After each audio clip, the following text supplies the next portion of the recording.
네, 안녕하십니까. 유쾌한 시민들의 명랑한 공동체 지식의 뱅가드 하승주입니다. 네, 오늘은 조금 뭐 색다른 주제라고 할까요? 세계의 개혁 시리즈에서 두 번째 시간입니다. 지난 시간에는 그 전한 시대와 후한 시대 중간에 있었던 신나라 왕망의 개혁에 대해서 잠깐 이야기를 해봤습니다. 오늘은 그 말고 좀 시대를 휙 건너뛰어서 수나라를 한번 다뤄보도록 하겠습니다. 수나라에 무슨 뭐 딱히 특별한 개혁 작업, 뭐 딱히 특별한 개혁 작업 있긴 있죠. 바로 대운하의 건설이기도 합니다. 근데 이제 수나라라고 하는 그 통일왕조, 중국 이 통일왕조에 대해서 뭐 사실 중국 역사에서도 굉장히 좀 뭐랄까 높이 평가하는 부분들이 많습니다. 근데 이제 우리나라에서는 그 수나라 하면 딱 생각나는 게 살수대첩이죠. 살수대첩으로 그 박살이 난 나라. 그래서 그 우리나라 고구려한테서 이제 조롱을 받으면서 말 그대로 전멸당하고 그로 인해서 나라가 망했다. 요런 정도로 이제 이해가 되는 나라죠. 실제로 그게 수나라를 망하게 만든 아주 주요한 원인 맞습니다. 예, 그것 때문에 망했습니다. 그가 아니었으면 뭐 왕조 자체는 더 오래 갈 수 있었을 것 같습니다.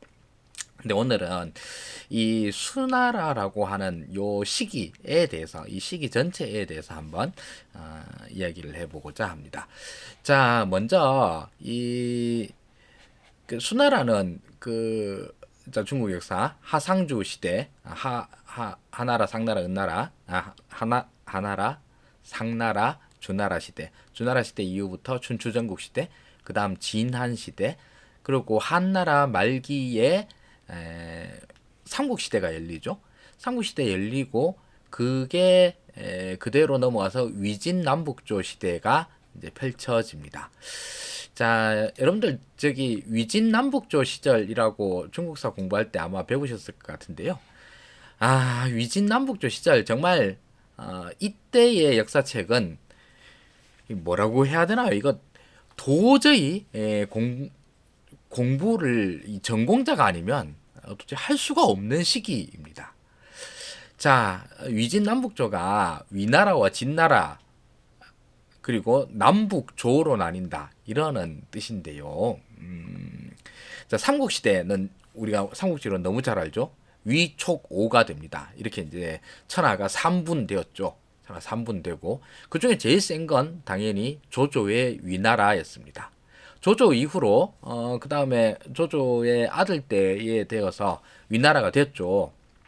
위나라가 이제 한나라 황실을 패하고 조조의 아들 때에서 위나라 황제가 되었습니다. 근데 여기에 반란이 일어나서 진이 생깁니다. 진이 바로 이제 사마의 그 이때 재상이죠.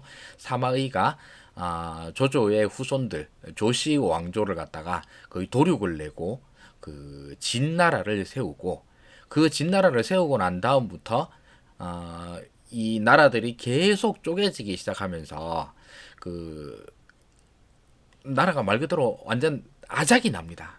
진짜로. 사마시의 왕조인데 이 사마시 왕조서부터 그냥 쪼개지고 이 그냥 쪼개지는 게 아니라 끝없는 쿠데타들이 일어나고요. 한 번 쿠데타가 일어날 때마다 이전에 있던 왕조들은 그 왕조의 왕가들 있지 않습니까? 뭐 누구시 일족들이 다 싹 전멸, 다 죽이는 거죠. 이런 거를 거의 400년을 합니다. 400년을. 그래서 위쪽에서는 그러니까 중국의 화북 지방에서 황하 유역권 이쪽 북쪽에서는 그 서진이 5호 16국의 이제 시대가 열리고 그게 이제 북위는 서위와 동위로 나뉘고 서위는 북주, 동위는 북제, 북주와 북제가 서로 붙었다가 나중에 이제 결국 북주에서 수나라 왕조가 생기고 그래서 이제 기원 후 589년도에 수나라가 이제 전국 통일을 하게 됩니다. 그리고 남쪽에서는 그 서진에 밀려난 동진이 이후로 송제양진 옛날에 저기 고등학교 때 외웠던 기억이 납니다. 송제양진의 왕조를 거쳐서 수나라한테 이제 다 통일이 된 거죠. 그래서 이제 수나라가 전체적으로 통일을 합니다. 이게 이 시기가 399년 이렇게 잡기도 하고 뭐 그냥 대충 한 400년인데 자 이때의 중국이라고 하는 걸 한번 생각을 해보시죠. 이 위진남북조 시절을 이렇게 잡고는 있지만서도 실제로 그 중국 천하가 혼란스러워진 건 삼국시대 때에서부터 늘 싸웠죠. 뭐 저기 조조, 유비, 손권이 맨날 뭐 셋이서 치고받고 싸웁니다. 삼국시대만 해도 거의 60년을 갑니다. 자, 근데 삼국시대를 뜻하는 게 대충 위나라, 총나라, 오나라가 대충 서기 220년, 221년 이때에 이제 스스로 독립왕조를 지칭하거든요. 자칭하는데 그 이전에 후한 시대에도 거의 끝장이었습니다. 뭐 십상시의 난, 황건적의 난, 뭐 이런 것들부터 시작을 해서 뭐 조조랑 원소랑 뭐 그 갖다 붙는 뭐 관도대전 이런 것부터 시작을 해가지고 그 이전부터 시작을 하면 거의 뭐 500년 이상을 중국이 대혼란 시기를 겪는 겁니다. 이거를 수나라가 통일하는 겁니다. 일단 수나라에 뭐 이런저런 개혁 이런 게 있다 손 치지만서도 제일 중요한 건 중국 왕조 중국이라고 하는 동네에 무려 500년간의 정치적 혼란을 통일시킨 것. 뭐 그게 이제 무력이기도 하고 그 나중에 이제 맨 마지막에 남조에서는 저기 송제 양진 맨 마지막에 진왕조죠. 진왕조 이런 거는 실제로 토벌을 합니다. 토벌을 해서 한 거고 그 북주 북제에서 수로 넘어가는 이 과정은 이제 뭐 쿠데타죠. 쿠데타인데 이제 보통 선양의 과정을 거친다 뭐 그런데 그냥 선양이라는 말이 그냥 쿠데타라는 말이랑 똑같다고 해도 과언이 아닙니다. 어쨌든 이 통일을 시켰다라는 게 제일 큰 위협입니다. 그런데 자 여기서 다시 한번 생각을 해보시죠. 무려 거의 뭐 500년, 600년간의 대혼란을 싹 정리한 통일왕조가 생겼어요. 이 통일왕조의 이제 중국 천하의 주인이 된 겁니다. 일단 중국 국민 그때 인민 백성들은 새로운 왕조에 대한 기대치가 어마어마하게 높을 거 아닙니까?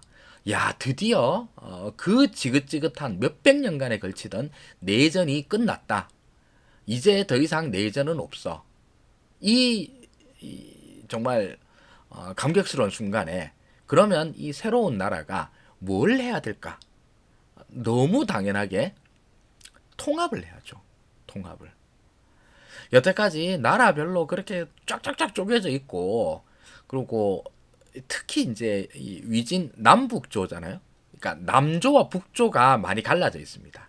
특히 이 남조와 북조를 통합하는 것 이게 지금 시대적 과업이에요. 이 시대적 과업을 이루기 위해선 뭘 해야 될까? 여러 가지 제도적 개혁 이런 거 필요합니다. 제도적 개혁이 당연히 필요하죠. 근데 지난번에 이제 왕망을 다룰 때는 제도 부분에 대해서 주로 많이 이제 말씀을 드렸는데 오늘 이 수나라에서는 뭐 제도는 뭐 수나라에서 새로 저기 만들어진 제도 이런 거 저기 있긴 있는데 제일 중요한 건 과거 제도의 실시가 수나라 때에서부터 이루어집니다. 근데 뭐 이름은 과거라고 붙이진 않았고 뭐 그때는 정관인가 뭐 이런 이름이었었는데 그게 과거 제도입니다. 그전에는 어땠냐? 지방 관료들의 추천을 받아서 이렇게 그 관리들을 등용했다 이런데 지방 관료의 추천을 받았다라는 말이 그냥 권문세족이 들어간다 이런 말입니다. 그냥 그런 말이었는데 이거를 시험을 통해서 선발을 하겠다. 그러니까 이제는 하층민들도 권문세족이 아닌 사람들도 시험만 잘 치면 관리가 될 수 있어. 그러니까 권력층으로 편입될 수 있어. 라고 하는 거를 만들어준 거죠. 이것만 해도 일단 사회 이게 뭐 인재의 고른 등용 이런 건 뭐 둘째 문제고 뭐 인재야 뭐 많아요. 뭐 늘 많아. 근데 그거보다 훨씬 더 중요한 게 일단은 사회 통합입니다. 이 저기 머리 좋고 야심만만한 이런 그 세력들이 병사를 일으켜서 죽기 살기로 하느냐 아니면 공부 열심히 하느냐 이 두 개의 선택이 있으면 공부 열심히 하는 게 낫죠. 어차피 내가 권력을 잡으려고 뭔가를 하려고 그러면 공부만 열심히 하면 나도 이제 관리가 되어서 뭐 20년 30년 하면 재상도 할 수 있고 뭐 이런 게 되면 좋지 않습니까? 이게 이제 확립이 되는 거죠. 일단 사회통합 면에서 과거 제도가 실시가 되었다. 그리고 둘째로는 역시 이제 토지 제도 이런 것들도 많이 이제 해야 되는데 황하유역권 북쪽에서는 이미 그 소규모 자영농들의 토지 제도가 이제 잘 완비가 되어 있었습니다. 뭐 잘 완비라기보다도 그렇게 갔어요, 사실. 이 사실 대토지 소유자 이런 거라기보다는 그나마 이제 왕권이 좀 강력해가지고 여기서 이제 왕권을 해서 이제 옛날 뭐 균전제니 뭐 이런 식으로 소규모 자영업 농들이 이제 양성되고 이거를 갖다 통제하는 시스템이 돼 있었는데 남조에서는 그야말로 권문세족의 대토지 소유자들의 이런 세상인 거예요. 이런 세상을 그 수나라가 이제 통일을 하고 난 다음에 여기도 남조에도 그러니까 남쪽 지방 양자강 유역 이쪽에도 북쪽에 있었던 화북 지역에 있었던 이 토지 제도를 갖다 이식시키는 작업을 합니다. 그래서 여기서 또 두 번째 이제 사회 통합의 요소가 생기는 거죠. 그런데 무엇보다도 가장 중요한 수나라의 업적은 뭐 뭐니 해도 당연히 대운하입니다. 중국인들 사이에서는 그러죠. 잠시만요.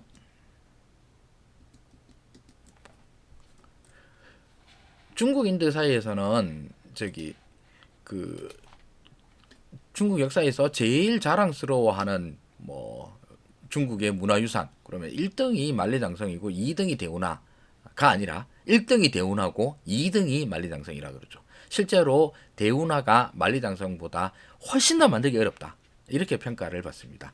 대운하가 왜 필요한가? 이거는 중국의 지형도를 보면 알 수 있습니다. 자, 여기서 보시면은 화베이평야라고 나오죠. 이 화북평야, 황하강 유역의 이 화북평야가 중국 문명의 발상지이자 소위 말하는 뭐 중원이라고 표현하기도 하고 뭐 여기를 천하라고 부르기도 합니다. 여기서부터 뭐 옛날 뭐 저기 주나라 왕조부터 시작을 해서 여기가 제일 중심이 되는 곳입니다. 그런데 여기서 살다가 이후로 뭐 춘추전국 시대 거치고 진한 시대 거치고 그 다음부터 이 양자강 유역까지 내려와서 쭉 계속 이제 영역들이 넓어지는 과정들을 거칩니다. 이 양자강 유역은 여기는 땅도 넓고 뭐 기후도 풍부하고 무엇보다도 물이 풍부합니다. 물이 풍부하다 보니 농사가 잘 될 것 같지만 실제로 이런 따뜻한 지역에 물이 풍부한 지역은 오히려 농사 짓기가 그렇게 쉽지가 않다 그러더라고요. 제가 뭐 농사꾼은 아닌데 듣기로는 일단 이게 관계 시설을 제대로 해놔야지 안 그러면 뭐 1년 했던 게 그냥 싹 다 쓸려 내려가고 이러는 게 수두룩하고 관계 시설도 그런 데다가 여기가 이렇게 땅이 좋고 뭐 물산이 풍부하고 그렇다 보면 땅 자체가 다 그냥 뭐라 해야 되나 밀림인 거예요. 밀림. 이거를 다 개간을 해야 되는 겁니다. 이 개간하는 게 또 몇백 년 걸리는 거죠. 사람들이 계속 가가지고 거기에 있는 뭐 무성한 나무들 다 베내고 그걸 갖다가 그 땅을 다 골라가지고 평야를 만들고 논을 만들고 밭을 만들고 이런 일들이 보통 노동력이 들어가는 게 아니라고 그럽니다. 그 짓을 한다고 또 몇백 년 걸립니다. 그렇게 몇백 년 걸려가지고 실제로 위진남북조 시절 이때만 해도 거의 이제 개간이 다 이루어집니다. 이루어져서 문제는 여기 이제 책에서 나오는 화중평야라고 나오는 양자강 유역이 생산력이 어마어마하게 늘어나는 겁니다. 삼국시대로 따지면 위초고 중에 오나라이죠. 이때 삼국시대를 얘기를 할 때도 오나라를 그렇게 평가를 합니다. 뭐 산물이 많고 뭐 경제력이 강성하다 이렇게 얘기를 됐는데 그 이후로도 계속 여기는 경제력이 빠방한 데입니다. 자, 그러면 중국의 지형도를 보면 중국의 서쪽은 여기 지도에서 보면 다 저기 갈색으로 되어 있잖아요. 고원지대라는 뜻입니다. 서쪽은 높고 그 동쪽으로 나갈수록 해안가 쪽으로 갈수록 낮아집니다. 전형적인 서고동저형 지형이죠. 이 서고 동저형 지형이다 보니까 문제는 뭐냐? 모든 강이 서쪽에서 동쪽으로 흐릅니다. 이 중국의 이제 강이 제일 유명한 건 황하랑, 그 장강, 양자강, 우리는 양자강이라고 부르죠. 중국 사람들은 장강이라고 부르고, 황하와 장강인데 둘 다 서에서 동으로 흐르고 여기에 지류들 다 서에서 동으로 흐릅니다. 문제는 남북으로 흐르는 강이 없다라는 점입니다. 그래서 여기서 나오는 문제가 이 강남이, 소위 강남이죠. 이 양자강 유역, 강남이 점점 개발이 되고 이쪽에서 나오는 곡식들, 뭐 경제력이 엄청나게 풍부해.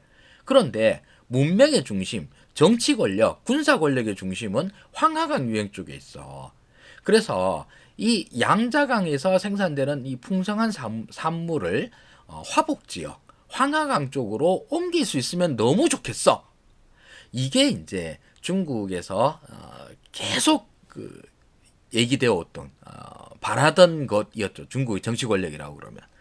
그래서 중국에서는 이 황하와 장강을 잇는 대운하의 건설이 진짜 말 그대로 최고의 치적 사업이 되어 갑니다.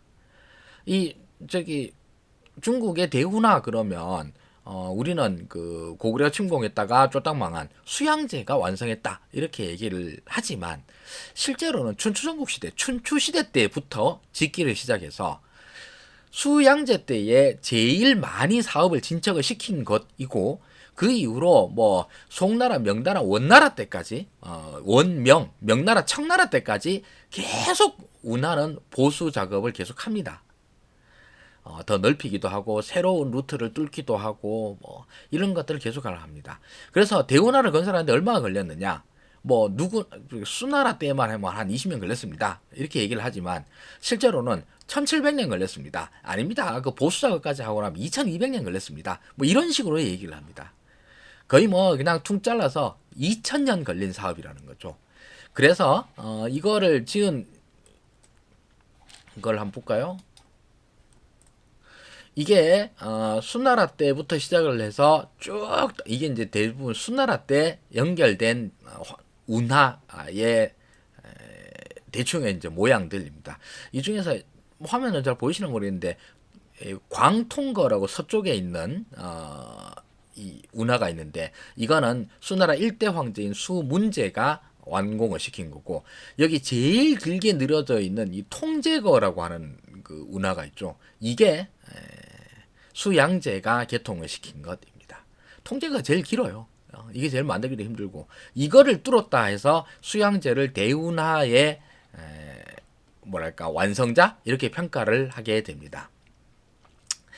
이걸 만들어 그러니 뭐 옛날에는 뭐 포크레인이 있습니까? 뭐가 불도저가 있습니까? 그냥 다 생짜로 삽으로 한 거죠. 그래서 수십만의 인민들이 여기에 동원이 됩니다. 이렇게 동원이 되고 나니까 뭐 당연히 국가 재정이 이제 마른다 이렇게 생각을 하시겠지만서도 뭐랄까 그 옛날 중국의 뭐 생산력 이런 거는 상상을 초월합니다. 중국이 망한 건 뭐 그래서 이제 수나라가 대운하 이 건설의 실패로 망했다 이런 얘기를 하긴 하지만서도 안 그렇습니다. 대운하로는 망했다기보다는 오히려 엄청나게 흥하게 됩니다.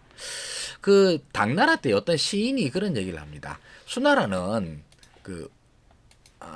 대운하는 수나라는 망하게 했지만 당나라는 크게 흥하게 하였다 이런 평가를 했는데, 대운하는 당나라만 흥하게 한 게 아니라 그 이후로 송, 뭐 원, 명, 청까지 끝까지 다 흥하게 만든 최고의 뭐랄까 역사적 위협이고 수나라가 낳은 최강의 사업이죠. 이렇게 하면 이제 그때 당시로서는 이렇게 남쪽의 물산을 북쪽으로 옮긴다 이렇게 해서 남양 북조, 남쪽의 양식을 북쪽으로 조달한다 이런 뜻인데, 이 말로 해가지고 당시 조세 수입의 구할은 남쪽에서 나왔다. 그 구할에 나오는 남쪽에서 나오는 이 물산들을 갖다가 다 북쪽으로 옮겨가지고 북쪽에다 곡식 창고를 지었는데 거기가 다 그득그득 다 찼다는 겁니다. 그렇게 살 정도로 뭐랄까 경제력을 다 비축을 하고 그 힘을 모아서 국력을 전부 다 모아서 고구려 침공을 하고 그게 결국 수나라를 망하게 만든 원인이죠. 자, 근데 이 살수대첩 이야기야 대한민국 사람 모르는 사람 누가 있습니까? 너무나 다 알고 있는 거죠.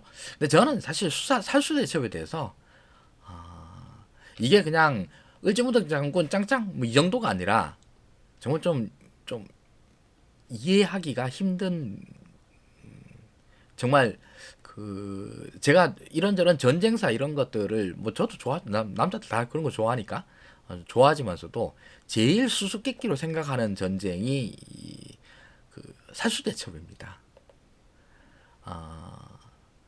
역대 전쟁사에서 소수 병력 또는 소국이 대국을 방어하고 무찌르고 이런 경우 찾아보면 많죠. 그런 경우 많습니다. 그런 게 많은데 그런데 수나라와 고구려 간의 전쟁만큼 이렇게 어마어마한 차이가 나는 이런 전쟁에서 고구려가 이겼다라고 하는 거는 정말 믿기지가 않을 정도입니다. 수나라 백만 대군이라 그랬잖아요. 중국 역사에서 백만 대군이라는 소리는 수도 없이 나오지만서도 그 말 믿는 사람 아무도 없습니다. 그냥 다 10분의 1로 쳐. 딱 그렇게 중국 역사서에서 뻥이란 너무 많으니까 그런 뻥을 누가 믿습니까? 그런데 이 수나라에서 백만 대군을 한 건 실제로 그렇게 기록이 다 나와 있어요, 진짜로. 기록에 무슨 부대 이 부대에 몇 명, 이 부대에 몇 명, 이 부대에 몇 명, 다 합치니까 100만 나오는 거예요. 여기다가 이 100만에다가 보급 부대, 그러니까 2선 부대에는 이 100만 대군의 2배였다 그러니까 200만이 동원이 된 겁니다. 그러니까 총 300만 대군을 휘몰아쳐서 고구려를 침공을 했는데 그게 그냥 싹 다 녹아버린. 이게 가능한가? 이런 정도의.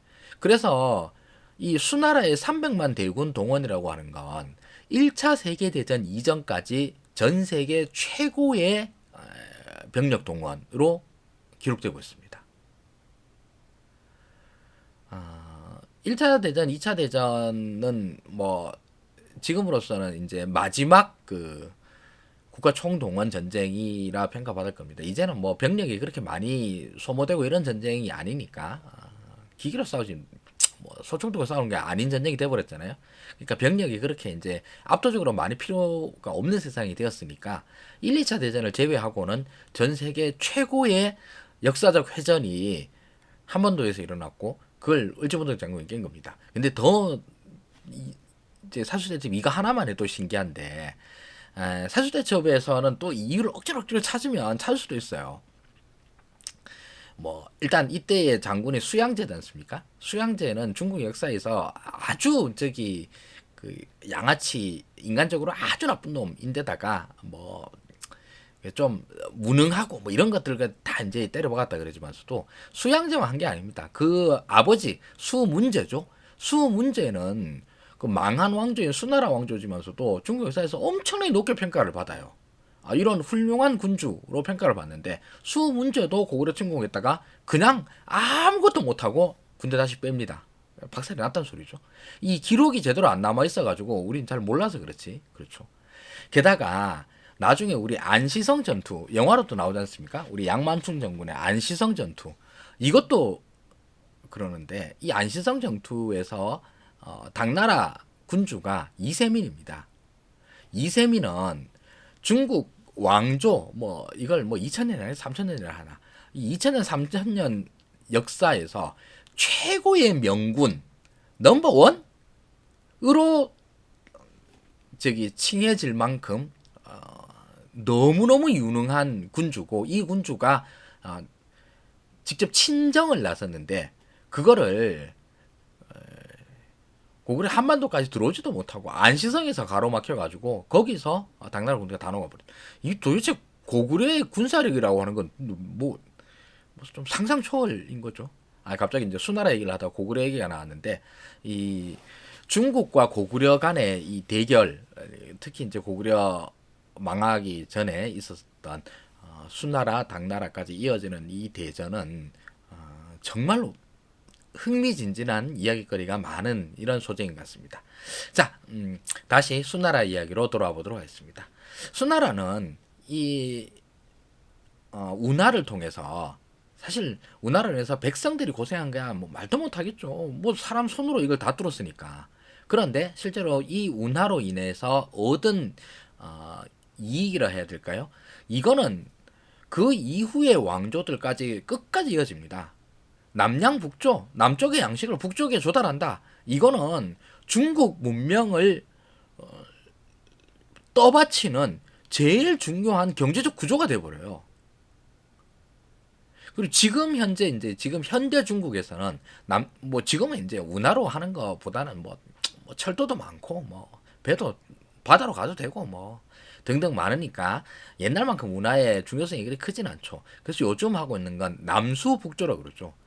양자강의 풍부한 수량을 북쪽으로 옮겨가지고 북쪽에다가 이제 이 각종 농업용수, 공업용수 이런 거 갖다가 왕창 더 공급할 수 있다. 이렇게 이제 또 국가 전략을 세우고 있습니다. 이게 이제 가능한 거는 남쪽의 경제력, 북쪽의 정치 권력이라고 하는 이 구조를 제일 뭐 단단하게 기반을 굳힌 데가 바로 수나라라는 거죠. 이후로 뭐 당나라 때도 그렇고 원명 시기, 뭐 청나라 시기까지 대운하에 대한 칭송은 끊이지가 않고 있습니다. 그래서 중국은 이 대운하로 인한 여러 가지 이제 특징들이 생겨나는데 대운하 이거는 다른 나라의 운하들과는 좀 다른 점들이 있죠. 뭐 운하 중에서 제일 유명한 운하는 수에즈 운하고 그 다음 유명한 운하는 파나마 운하고 그렇지 않습니까? 수에즈랑 파나마는 바다와 바다를 잇는 지협, 그러니까 땅이 좁은 곳에다가 운하를 뚫어가지고 이걸 갖다 하는 이런 역할을 하는 데인데 그 중국 대운하는 이게 경항 대운하라고 부릅니다. 경은 이제 북경의 경자를 쓰고 항은 항주의 항자를 쓰는데 북경에서 항주까지를 잇는 내륙 운하예요. 내륙 운하. 그러면 이 다른 수에즈나 파나마 운하는 그 대양 운하지 않습니까? 바다와 바다를 잇는 운하인데 중국 운하는 내륙 운하입니다. 땅과 땅을 잇는 운하입니다. 그래서 중국은 이 내부 응집성이 더 강해집니다. 나중에 이제 저기 세월이 이제 지나서 16세기, 17세기로 넘어가면 대항해 시대가 열리잖아요. 대항해 시대는 바다의 시기이죠. 항해니까 바다를 항해하는 건 시대니까. 그런데 중국은 대항해 시대에서 완전히 소외돼 버리죠. 왜냐하면 사실 여기에서는 운송의 기준이 내륙에 쏠려 있었으니까요. 이게 뭐 나름 대운하가 가진 뭐랄까 역사의 아이러니라 이렇게 뭐 얘기할 수도 있겠죠. 그렇지만 이 대운하는 처음 만들 때부터 시작을 해서 거의 2000년 동안 중국의 어떤 강력한 산업 시스템, 경제 시스템을 만든 이런 역할을 하게 됩니다. 오늘 수나라는 우리 수문제가 옛날에 이런 양아치짓을 했다더라 뭐 이런 얘기도 뭐 준비를 했었는데 하다 보니 까먹었습니다. 그렇지만 여기에서 만들어진 수문제의 개혁은 수나라의 개혁이죠. 수문제뿐만 아니라 수양제도 그 대운하 팠거든요. 운하를 팠고 문제도 팠고 그래서 수나라 문제와 양제는 중국 역사서에서는 극단적인 평가를 받고 있습니다. 수문제는 진짜 좋은 사람, 수양제는 진짜 나쁜 놈 이렇게 평가를 받지만 둘의 정책적 일관성은 있는 사람들이고 둘 다 고구려 정벌 하다가 깨졌고 둘 다 대운하 파서 실제로 다 팠고 이런 역사입니다. 그리고 수당 제국이잖아요. 당나라는 수나라에서 그대로 이어지는 제국입니다. 수당 제국에서 이 당나라가 어떻게 이어지는가는 다음 시간에 하기로 하고 오늘은 수나라에 집중을 해서 이 수나라의 개혁은 성공한 개혁의 예라 할 것입니다. 말 그대로 몇천 년 전부터 중국은 이걸 하고 싶어 했고 몇천 년 후대까지 계속 이 대운하의 엄청난 이득을 향유할 수 있었던 이런 사업이라 할 것입니다. 그래서 오늘은 수나라 이야기를 한번 해봤었습니다.